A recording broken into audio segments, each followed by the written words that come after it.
नमस्कार। PS news पर आप सभी लोगों का स्वागत है। कलकत्ता हुआ कोलकाता तो कम परी नौकरियां। साथियों, कोलकाता किसी समय जब ये कलकत्ता के नाम से जाना जाता था तो पूर्वी भारत का इंडस्ट्रियल हब हुआ करता था।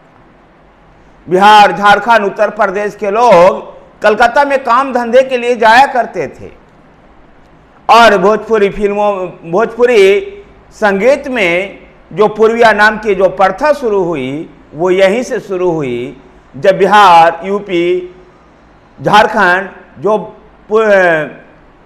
जो भोजपुरी बोलने वाले लोग थे, जब उनके घर के औरतों के जो आदमी काम करने के लिए पूरब की ओर जाता था, इसी में बिरहन जो पत्नियां थीं उसके दर्द को पूर्वी गीतों में गाया जाता था।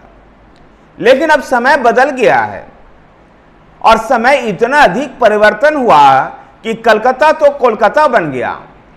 कलकत्ता का कोलकाता बनना तो ठीक था, लेकिन ये कोलकाता बनना था कि बंगाल में रोजगारों का अभाव हो गया। जो कलकत्ता कभी दूसरे राज्य से आए हुए युवाओं को रोजगार देता था, वो शहर अब अपने ही राज्य के लोगों को रोजगार देने में सामर्थ्य नहीं रहा। ये जब हुआ जब बंगाल में कम्युनिस्टों की सरकार थी। लंबे समय तक कम्युनिस्टों का शासन रहा बंगाल में। उसके बाद तृणमूल कांग्रेस की भी सरकार आई, लेकिन ना तो कम्युनिस्टों की सरकार में और ना ही तृणमूल कांग्रेस की सरकार में इसको कोई सूद लेने वाला मिला। ममता बनर्जी जब रेल मंत्री हुआ करती थी तो उन्होंने एक ट्रेन चलाई थी, कर्म भूमि एक्सप्रेस। ये ट्रेन कामाख्या से मालदा होते हुए मुंबई जाती थी और अब ये ट्रेन पलायन का सबसे बड़ा स्रोत बन गया है। किसी समय ये कहा जाता था और कहा नहीं, आज भी ये सच्चाई है कि देश भर में कहीं भी कोई घटना घटे, कहीं भी कोई इंडस्ट्रियल घटना घटे, इंडस्ट्रियल दुर्घटना घटे, उसमें बिहार के मजदूर जरूर होते हैं। ऐसे ही कहावत अब बंगाल के लिए भी हो चुकी है। अभी कुछ दिन पहले की अगर सुर्खियों को पढ़ें तो मिजोरम में निर्माणाधीन पुल गिरा, 23 निर्माण श्रमिकों की जान गई, सब मालदा के थे। छत्तीसगढ़ के धमंतरी में दुर्घटना हुई, बंगाल के 3 श्रमिकों की मौत हुई। मिजोरम में खदान ढहने से बंगाल के 5 श्रमिकों की मौत हुई। पटना में नाला निर्माण के दौरान दम घुटने से बंगाल के 2 श्रमिकों की ये मौत हुई। ये पिछले दिनों अखबार की ऐसी सुर्खियां हैं। मिजोरम, पटना, छत्तीसगढ़ के धमंतरी में कोई दुर्घटना होती है और वहां बंगाल के श्रमिकों की मरने की कहानी आती है। जिस प्रकार से बंगाल में रोजगार का टोटा हुआ, कोलकाता में जिस प्रकार से रोजगार का टोटा हुआ, ये बंगाल के लोगों को पलायन करना पड़ा। बंगाल में सर्वाधिक पलायन जो है मालदा और मुर्शिदाबाद में है। चुनाव के समय यह प्रमुख मुद्दा होता है, लेकिन चुनाव के बाद अब तक राज्य में पिछले जो भी सरकार रही, चाहे कम्युनिस्ट पार्टी की सरकार हुई या तृणमूल कांग्रेस की, कोई इसका उचित निपटारा नहीं कर रहा है। एक सवाल उत्पन्न होता है, आखिर क्यों बंगाल के लोग अब देश के कोने कोने में या यूं कहें दर दर भटक रहे हैं, और अगर जो दूसरे राज्य में जाकर के श्रमिक का काम नहीं कर रहे, मजदूरी नहीं कर रहे हैं, तो वो फिर नकली नोटों का धंधा करते हैं। आरबीआई का अनुमान के अनुसार देश के जितने भी नकली नोट पाए जाते हैं उनमें 80% मालदा के रास्ते आते हैं। रेल नेटवर्क पर मालदा देश के सभी प्रमुख शहरों से जुड़ा हुआ है। दरअसल शाम होते ही मालदा के सीमावर्ती गांव जो बांग्लादेश के साथ लगते हैं, उन गांवों में इस पार के युवक जाकर खड़े होते हैं और उस पार से ईंट जैसे आकार के कोई पैकेट फेंका जाता है और उस पैकेट को युवा पकड़ करके मोटरसाइकिल पर बैठ करके रिले दौड़ उनकी शुरू हो जाती है और आगे कुछ दूरी पर उनके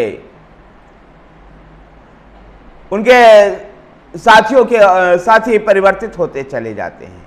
कुछ ही देर में कालियाचक बस स्टैंड और फिर फरक्का रेलवे स्टेशन पर लोग पहुंच जाते हैं और इस प्रकार से नकली नोटों का यह धंधा मालदा में खूब जोरों से चल रहा है। मालदा और मुर्शिदाबाद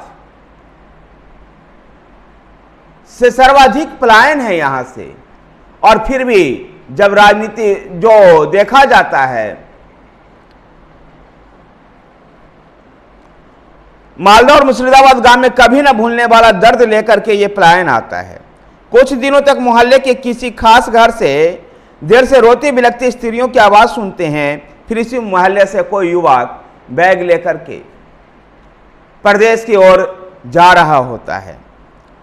उसकी पत्नी माँ दुगा दुगा या खुदा हाफिज कहते हुए आशंकित भी होती है।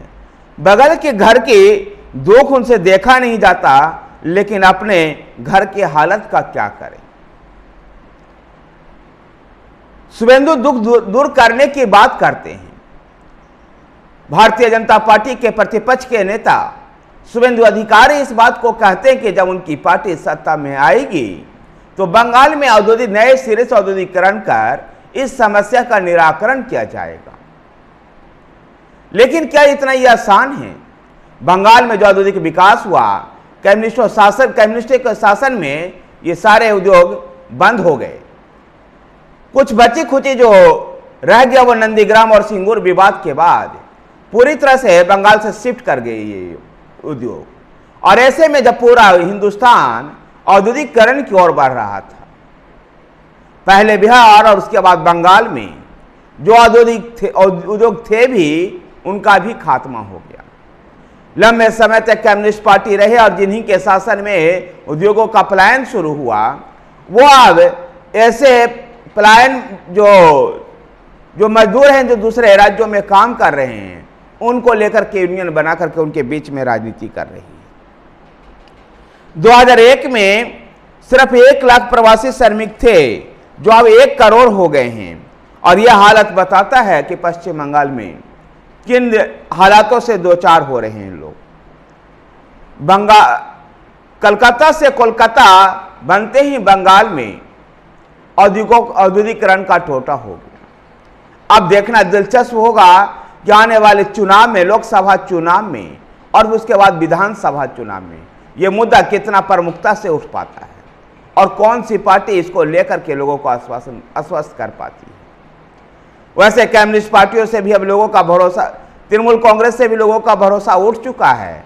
बंगाल में 34 साल तक के कम्युनिस्ट पार्टी का शासन रहा और पिछले 15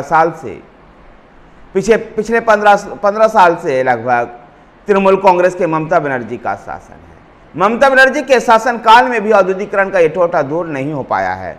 ऐसे में अब जब भारतीय जनता पार्टी के शुभेंदु अधिकारी इस बात को कहते हैं तो उम्मीद की जानी चाहिए कि भाजपा जब राज्य की सत्ता में आएगी तो नए सिरे से औद्योगिकरण होगा। धन्यवाद साथियों, वीडियो को लाइक कीजिए, शेयर कीजिए, हमारे साथ बने रहने के लिए हमारे चैनल PS न्यूज को सब्सक्राइब कीजिए। धन्यवाद।